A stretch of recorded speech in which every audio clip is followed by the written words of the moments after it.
Hallo, ich bin Timo von Paulimod und heute geht es um die Sieg SC4. Warum ausgerechnet um die? Weil wir haben schon die Einsteigermaschinen genommen, wir haben auch schon die PM 3700 genommen, mehr oder weniger als Profi oder als erwachsene Maschine. Und jetzt kommt mal was dran, was genau dazwischen ist.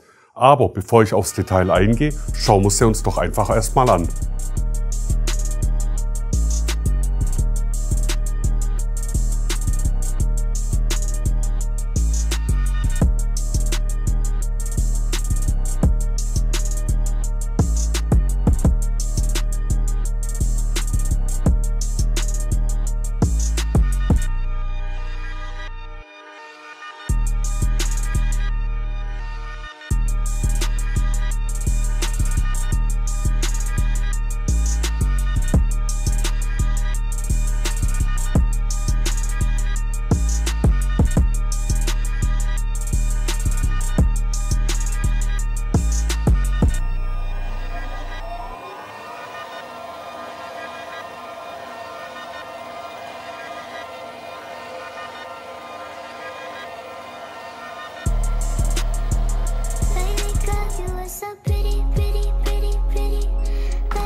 So, nachdem ihr nur alles gesehen habt, gehen wir jetzt auf die Details ein. Momentan, also Stand Februar 2025, kostet die Maschine unter 2000 €.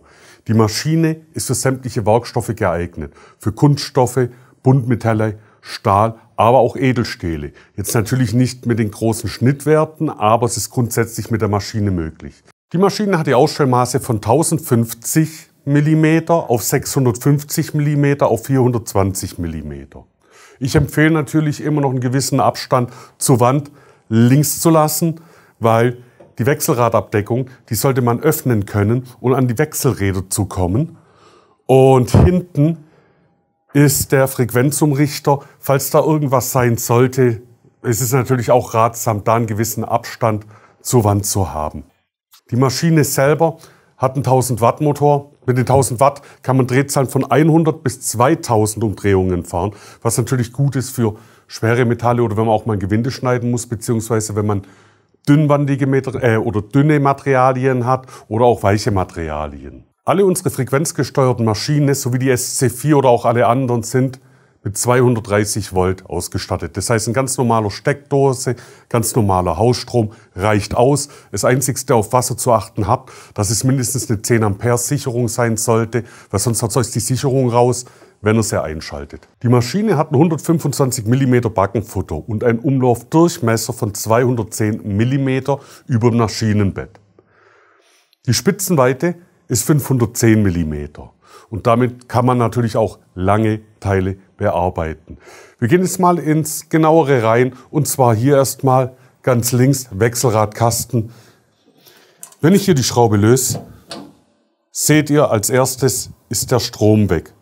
Hier ist nämlich ein Sicherheitsschalter, der verhindert, dass man die Maschine einschalten kann, wenn die Türe auf ist. Macht ja auch Sinn, hinten ist der Motor, dort ist der Zahnriemen, dort ist der Spindelantrieb und hier seht ihr ganz toll die Wechselräder, mit denen man die Übersetzung einstellen kann.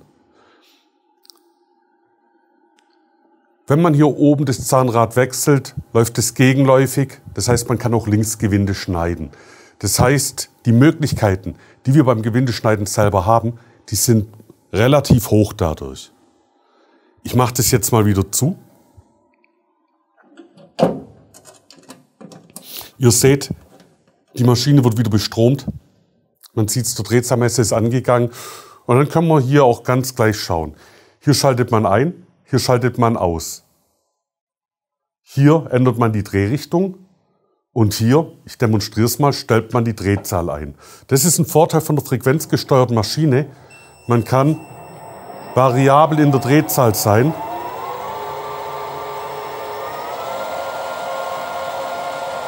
Und kann auch unter Last nochmal nachstellen. Das heißt, man kann sich wirklich die optimale Drehzahl suchen und das sehr bequem. Im Gegensatz zu einer Getriebemaschine, wo halt einfach feste Drehzahlen vorgegeben sind, an die man sich zu halten hat. Wenn wir hier weiter runtergehen, ich habe schon erwähnt, Notaus, hier kann man die Spindel ausschalten, warum auch immer. Und hier ist natürlich der Ein- und der Ausschalter. Hier ist die Sicherung und hier noch die Lampe, die zeigt, ob die Maschine an ist. Ein zweiter Sicherheitsschalter ist auch hier am Spindelschutz verbaut. Ihr seht, bitte nicht nachmachen, rein Demonstration. Ihr seht, die Spindel läuft, ich klappe auf, was passiert? Spindel bleibt stehen. Jetzt kann man es wieder starten. So, jetzt kommen wir zum Bettschlitten. Und am Bettschlitten, klar, wie bei jeder Drehmaschine, Z-Achse, X-Achse und hier Z-Oberschlittenachse. Die Maschinen werden, so wie die SC4, auch alle mit dem Original vierfach Stahlhalter ausgestattet, wo man quasi einen kleineren Drehmeißel nehmen muss, um unterlegen zu können, um auf die optimale Höhe zu kommen. Und das ist natürlich Spindelmitte. Natürlich kann man hier den Oberschlitten drehen, um beispielsweise Kegel zu drehen. Und man kann ihn hier auch verschieben, weil er hier in den Nuten montiert ist. Hier auch der Späneschutz, der so breit ist wie der Oberschlitten lang, dass man maximalen Schutz hat. Hier unten ganz klar die Schlossmutter. Mit der Schlossmutter schließt man, um Gewinde zu schneiden. Und man kann auch gleich, oder nein, man kann nicht gleichzeitig, falsch, jetzt habe ich mich verplappert. Man kann entweder die Schlossmutter schließen oder den Vorschub einschalten. Der Vorschub ist ein getrenntes System. Die Schlossmutter ist eine geschlitzte Mutter, die quasi zusammen gedrückt wird, indem ich den Hebel schließe, und damit nimmt sie die Kraft von dem Gewinde ab, von der Leitspindel.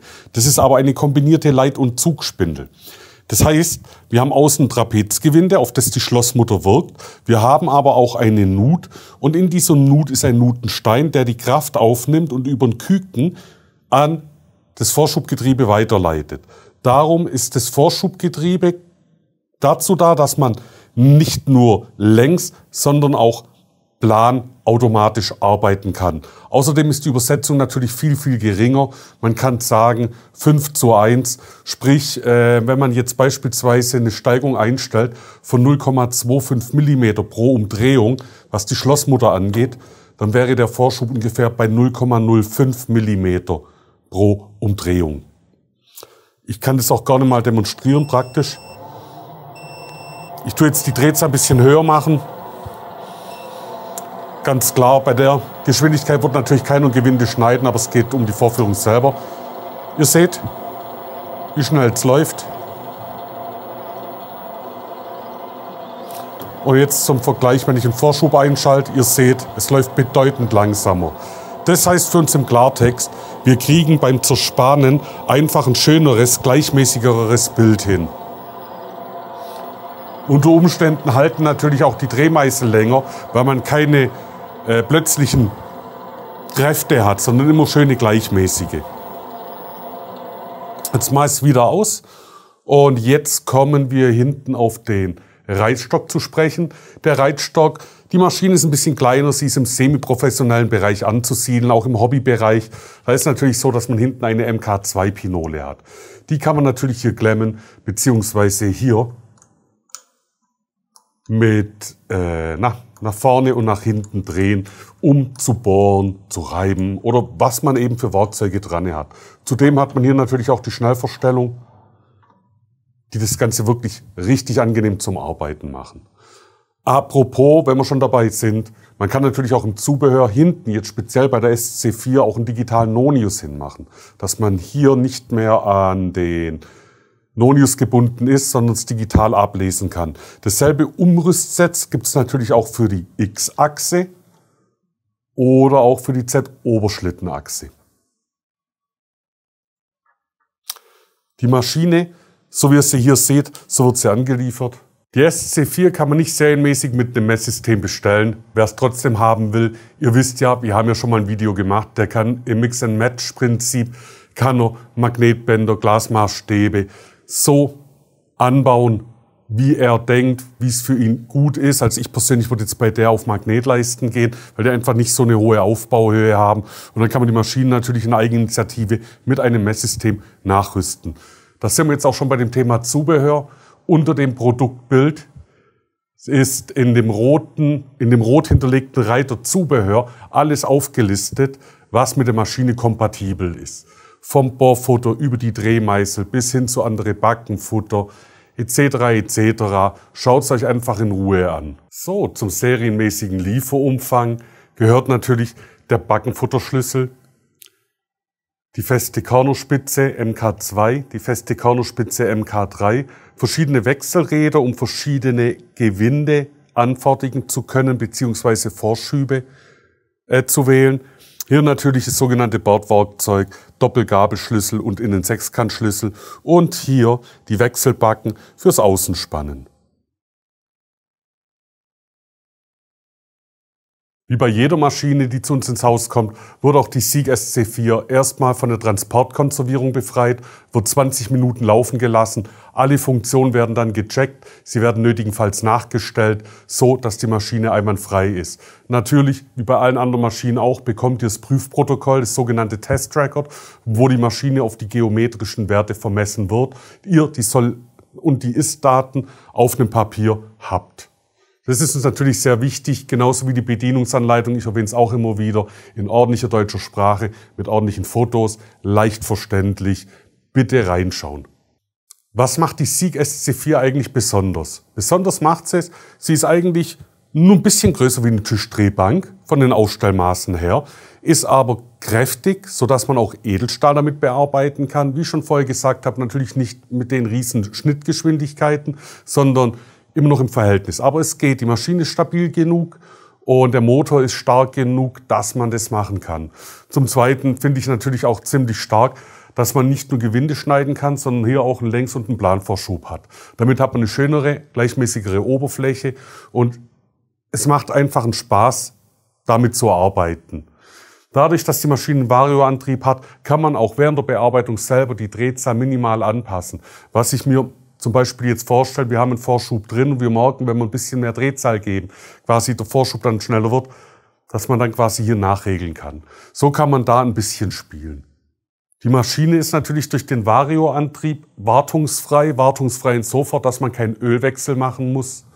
Man muss lediglich hier bei den ganzen Kugelölern ab und zu mal ein bisschen in Öl reinleeren. Und man muss unten die kombinierte Leit- und Zugspindel, sollte man vielleicht auch mal schmieren. Aber im Wesentlichen ist die Maschine wirklich sehr, sehr pflegeleicht. Viele denken vielleicht, Varioantrieb, ist da nicht eine mit Schaltgetriebe besser? Zwischenzeitlich sind die Varioantriebe so gut oder schon seit den letzten 10 Jahren, dass es da überhaupt gar keine Probleme mehr gibt. Also es ist wirklich eine reine Geschmacksfrage.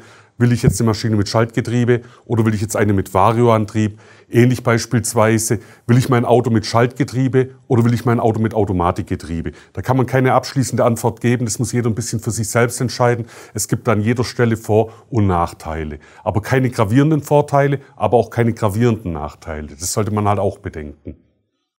Wie hat euch die Maschine gefallen? Schreibt doch gerne in die Kommentare, uns würde es interessieren.